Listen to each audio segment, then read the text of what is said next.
So my name is Cheryl Hamilton. I am the director of Suitcase Stories, which is a signature program of the International Institute of New England. With Suitcase Stories, we raise the profile of refugee and immigrant voices in our communities and also work together through storytelling to foster more inclusive communities. We have live shows and trainings and curated showcases. We work in schools and communities and businesses. And during this time of social distancing, we're having these webinars, which have been a lot of fun because I've been able to get to know our storytellers even better. The International Institute is a 100-year-old nonprofit organization that has been welcoming and assisting immigrants. We work in Boston, Lowell, and Southern New Hampshire, providing a range of services from refugee resettlement, English instruction, employment services, legal support, and amplifying the voices through Suitcase Stories. But I'm really excited about our guest tonight, Claritza. Claritza Abreu is the Vice President of Technological Risk at State Street. She's also the CEO and founder of Lat Inc. And she first joined Suitcase Stories 2 years ago at our performance at the City Winery in downtown Boston. Hi, Claritza. Hi, Cheryl. Thank you for having me tonight. It's always a pleasure to support the Institute. How are you? I'm good. I remember meeting you for the first time. We were connecting to work on your story, and it was at a coffee shop in downtown Boston. And for anybody who knows Boston well, there were a lot of coffee shops downtown, and we were going to the wrong Starbucks around and around. But when I walked in, I immediately just thought you had this ray of sunshine around you. So thank you. Thank you. And thank you, everyone, for joining the webinar tonight. It's a pleasure. People don't know, but you just celebrated your birthday this weekend, correct? Yes, I did. It's hard not to have your friends over, but what did you do? We actually just had it with the family. My mom came over, and we cut a cake, and we took a lot of pictures in the backyard. It was fun, and the very next day, I baked my own cake. You said that was the an first adventure time. For me. Yes. Yes. That's so awesome. I had a lot of fun with the kids and the family. Yes. No friends in person this year, but like always, we had a Zoom birthday party in the evening. That's great. So, Claritza, you moved to the United States from the Dominican Republic. Can you give us a little of your history? Yes, I came from Dominican Republic in 1990. It was a very cold winter.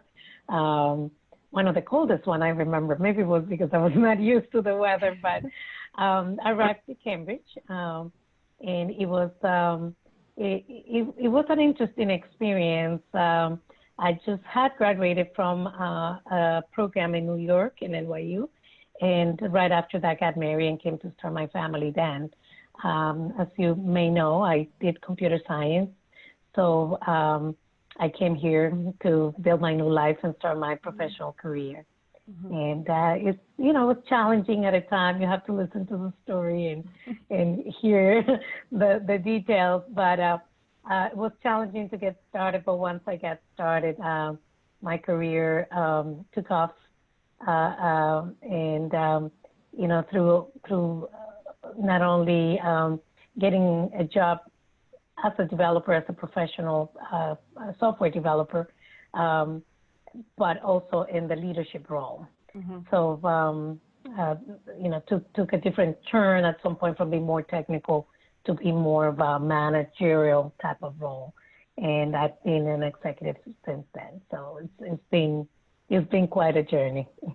Yeah, your story begins, so every Suitcase story is different, and Claritza focused on careers, and your story starts with you getting a receptionist job at a position where suddenly you discovered that the pronunciation of English and Spanish words are just slight enough that you might mispronounce or might write someone's name down incorrectly or their phone number so they don't get a call back.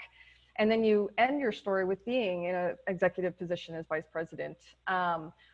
When you look back at that time, what lessons did you learn about having to navigate your career here in the United States as an immigrant?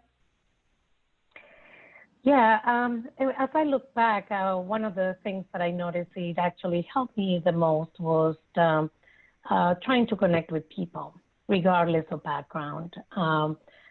It was difficult at the beginning because I couldn't really manage well the language, and also didn't understand very well the culture. I think it was for me a culture shock to come in here and where you had to work so hard to build relationships. In our cultures, especially I come from an island, in the Dominican Republic, we are very kind of community oriented, and we are natural social agents, right? So you cannot meet somebody randomly at the airport or, at a taxi, or, you immediately start talking to that person. Before you know it, you are kind of relatives, So it doesn't take that long or that much hard work to build a relationship and trust with other people. So I think that took me quite some time to figure out how to do that. But once I was able to master the language, going through the hurdles that I explained in the story, and also understand how the culture of New England or, the United States or here in Boston worked, I was able then to start kind of relating myself to the human across the table or that I was with. And after that, I think it helped me tremendously in my professional career, because then I was able to get mentors.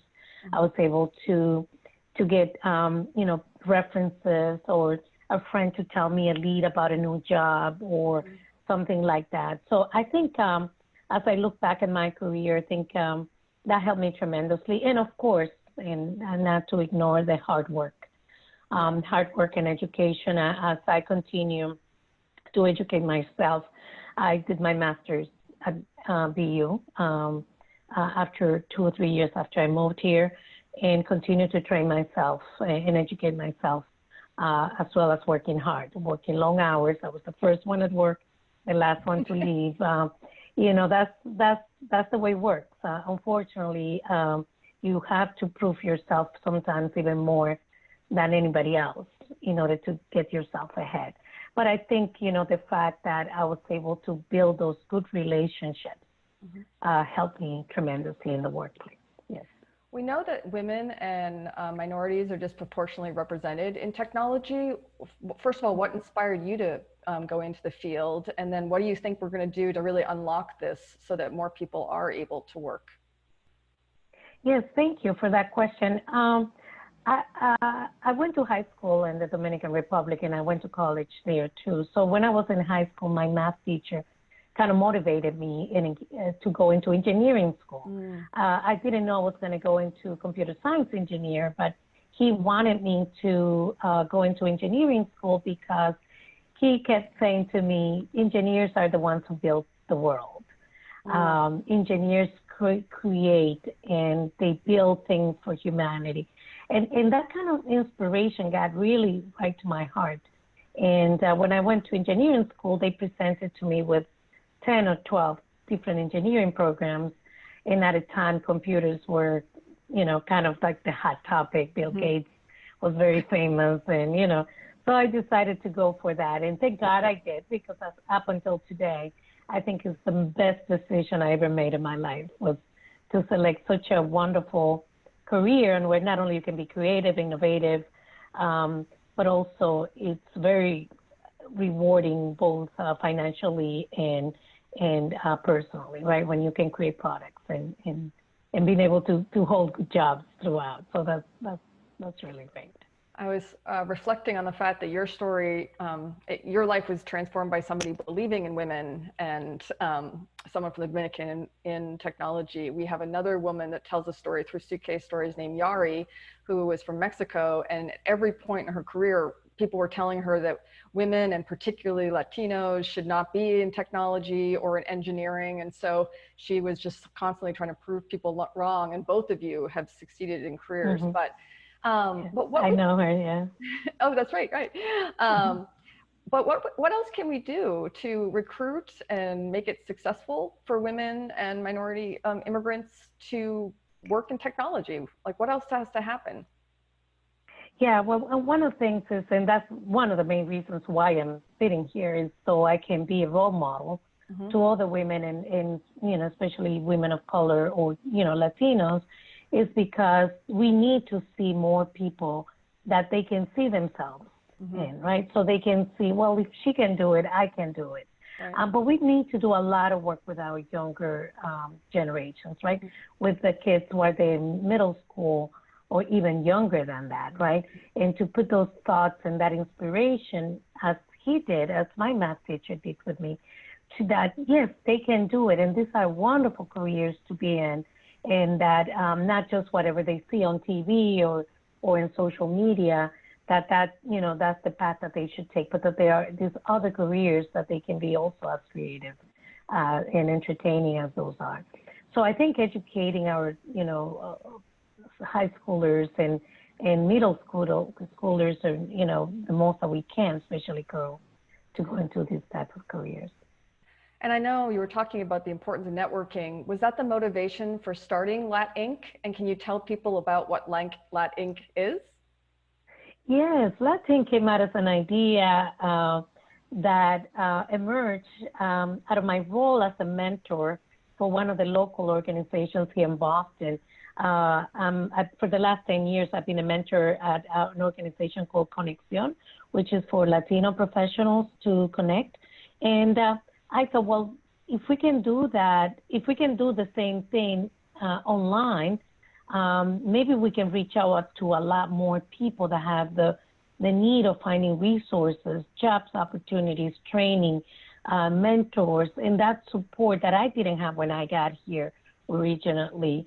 And now that technology has taken over our world, right, and that we can carry technology in our pockets, why not also carrying those resources along with us? So we created a platform similar to LinkedIn, on where specifically for Latino professionals to find jobs, to find training, mentorship, and other professionals that, just like them, have gone over the hurdles of their professional careers, and they're able to hand the hand to those that are starting or that just have moved to the United States and would like to get themselves engaged in the professional world. So the platform it's been alive for the last couple of years. It's slowly growing. Along with that, we sponsor events and host events to bring people together and continue to foster networking and relationship building, because as I said, that was the key for my own success. Do you find the platform's being used more now when everybody's social distancing and looking for new jobs? Yeah. Actually, we have seen a lot, you know, more growth over the past couple of months because people have been online and looking. It's time of crisis, so there's not that many job postings right now, which is a challenge. We have a lot more people looking for jobs than jobs being posted. But specifically in the area of technology, you always can see good opportunities out there. No, of course. When you envisioned the platform, what has been some surprises that you didn't even anticipate would come out of your networking and your mentorship that have taught you a lesson that maybe you hadn't thought about? In the context of the platform, I think it for me was realizing the amount of work that we have ahead of us. I kind of thought I knew it, but as I launched the platform and as I got to know more and more the Latino community, especially here in Boston, as I learned more about how the lack of diversity that is in the corporate America, I realized that we have a lot of work ahead of us. So there's two ends that we have to work. One is educating our community and training our community, providing more opportunities for them to go to school and get themselves ready to be able to take those jobs, but also from the corporate side to be able to be more inclusive and more open to those communities, right? Not only open, but also to reach out to those communities. So usually you see corporate organizations hiring abroad and bringing people from abroad while they have Dorchester, JP, right. Roxbury, right around the corner, and communities of color really underemployed, right? So that's the connection that we're trying to make here. It's connecting our communities with corporate jobs. What do you think? I don't know if you can answer this because you've been at State for a while, but what do you find some companies do that's better than others in terms of creating inclusive workforces and work environments even? There's been such an initiative right now with diversity and inclusion initiatives. Like, what are some things that they should be doing no matter which company it is? Yeah, one of the things that I have talked to people about this is, first and foremost, it has to come from the top. The leadership has to be engaged. They have to believe on the value of diversity and inclusion for their company, the value of women, the value of having that diverse perspective, right? People from different backgrounds. So once they believed on that, then they have to make the best effort to engage and reach out and bring in more people of color to senior level positions, because that's how you become a role model for your entire organization. A lot of the companies, they talk about diversifying the company, and then you see that diversity is at the lowest level of the company. Yep. You don't see diversity in the mid-management roles. You don't see diversity in the top roles. And that doesn't work that way. So you have to do what you say, right? You have to exercise diversity. Diversity is not just a noun, it's a verb. You have to make it happen. And that's I think one of the biggest gaps that we have is, if you look at senior management across the board and, in executive boards, and executive position for the most part, you see very low numbers of people of different backgrounds, which is, yeah, I couldn't agree really more. A big problem. Yeah.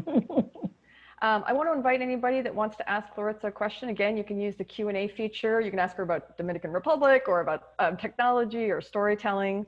But you were telling me before we started that State Street was actually ahead of the curve in responding to COVID. Can you say a bit about that? Yes, I have been very pleasantly surprised how my company, or how State Street, had managed the COVID-19 crisis. And it came to be that the fact that we have a large presence in China, in multiple cities in China, State Street had to go through the experience of managing the crisis there way earlier from when it started here in the United States. So both, not only in Asia, but also in Europe. We have offices in Europe, especially in Italy, when the whole crisis started back in January, February. So because the company had to go through that experience, by the time the crisis hit us in mid-March here in the United States, they had a lot of the protocols in place. They were able to make decisions on time here. We have, the headquarters is here in Boston, so we had a large employee count here in Boston, and they were able to send pretty much everybody home on time. State Street has about 50,000 employees, and 90% of the workforce is working from home right now. And we are pretty much operational, up and running, and prepared to be as long as is needed, working from home. That's a major accomplishment. That we're talking about more than 40,000 employees working from home. I have to imagine your department was busier than ever. Yes, we all have been much more. People would think that working from home may not be as busy, but it's actually the other way around. I was going to say, well, everyone needs your help. It took me 2 weeks to figure out how to connect my Ethernet cord. Don't even get me started. It was really sad. You mentioned Dorchester and Roxbury. I mean, these are communities, East Boston, Chelsea, with large Latino representation. What are you hearing from people, the Dominican community or others, about how it's affecting Latinos? We know it's disproportionate. Yeah, unfortunately, yes. They have been hitting us quite hard. Lawrence, up in the north, Chelsea, East Boston, right? So the community has been hit quite hard, and that has many reasons for it, right? So my heart aches when I think about it. And one of the reasons is the inequalities that we have in terms of, economic levels, educational levels, et cetera. Because most of our community, they work in jobs that, they are the ones out there driving the buses, driving Ubers, cleaning the hospitals, nursing homes, nurse assistant, etc. Because of that's the community that is supporting us in those roles. Mm-hmm. They have to be out there. They have to be exposed. While a lot of us, right, are just working from home mm-hmm. and not being exposed to the dangers of this virus. That's a big problem. And another big problem, of course, and we all have to accept it, is that the level of education in the issue, right? A lot of the community do not appreciate in the same way that a lot of people may appreciate the dangers of this virus. And I think continuously training and letting people know about what should be the measures that they should take and what are the dangers of this disease, I think it's a role that we all should play. And I do it in an ongoing basis so we can help out as much as we can. And the other thing is, a lot of these people have lost their jobs. Mm-hmm. So, if they don't have food at home, mm-hmm. they need to go out to figure out how to get another job. So if we could help by, donating money for food or donating food to those communities. As a matter of fact, we did a food ride here in my community with my family members and friends, and we brought it to East Boston and Chelsea last weekend.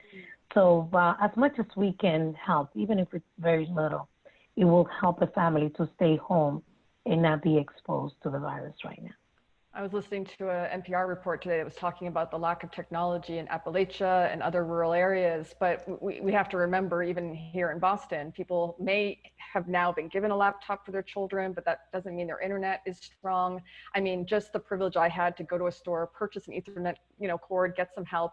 I mean, it reminds us so much about how the most mm-hmm. affected and most vulnerable populations are even going to be further behind because of this stuff. So whatever we can do to help. Yeah. But on a positive, I saw a story today where college students are being paired with elementary students to mentor them and teach them nice. Online.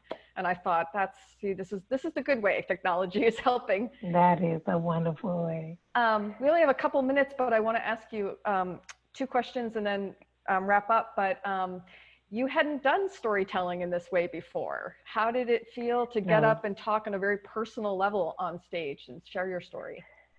Yes, well, I cannot thank you enough, Cheryl, you and the Institute, for the opportunity of learning this new skill, right? I felt when I did it the first time with your coaching, first of all, I felt like a star. You are standing a star. on the stage You and telling my story, that was completely mind-blowing for me. So that was wonderful. But one thing that I learned so much that day, and each and every time I tell my story, is that I kind of go back in time and relive that moment. But then I relive that moment with the experience that I have now. Mm-hmm. And the amount of reflection that happens each and every time I do my story, it's so powerful. Mm-hmm. It's so it provides so much enrichment to myself and my soul. But not only that, also the connection that creates with people in the audience is so incredibly powerful. I remember that each time that I do this story, people get up and they come to me with tears and they say, Claritza, you may not believe it, but I also went through something very similar like you. And may not even be an immigrant, but just somebody that struggled to succeed in their career, to get to that next level, to be able to engage, to be able to connect. And the fact that I'm able to do that and create those feelings and create those relationships through my story is just amazing. And I thank you and the Institute so much for the opportunity to be able to share my story, not only to help others and be a role model, but also because each and every time I say it, I get to be a new person because I learned from that little Claritza that came 30 years ago. You could not have said that better. It's exactly why storytelling is so powerful. Like you said, you don't need to have been in a role where your English and Spanish was a challenge. All of us have challenges in the workforce. What your story communicates, to me at least, is overcoming those in creative ways and also believing in yourself. Mm-hmm. I mean, people, you have to watch the story. She goes home and studies the phone book. I mean, like the small ways that you transformed yourself. It's just incredibly inspiring, and I love when you perform. So thank you. I do have to wrap up, and I'll just say that we have more of these coming up. But Claritza, thank you for the work you do with Lat Inc. Thank you for your work you do in technology. And I do truly hope that there are more young women out there, Latino or otherwise, or immigrants, that follow in your footsteps, because you're pretty inspiring. Thank you. And I'll always be there to help whoever needs it. So thank you. And please call me anytime you need my story to be told. It's a pleasure for me to do it. You have to work on some more. You got many stories in your life. I'm sure I do. Speaking of stories, we are here every Wednesday night at 8 o'clock talking about different storytellers. To learn more about Suitcase Stories, you can go to suitcasestories.org. We have a new platform called Suitcase Stories Circle, where you can join to become a subscriber and access all of our videos, the stories, resources, more of these conversations. And so we encourage you to do that as well. But have a great night, everybody. Thank you for tuning in, and we hope to see everybody soon. Take care. Thank you.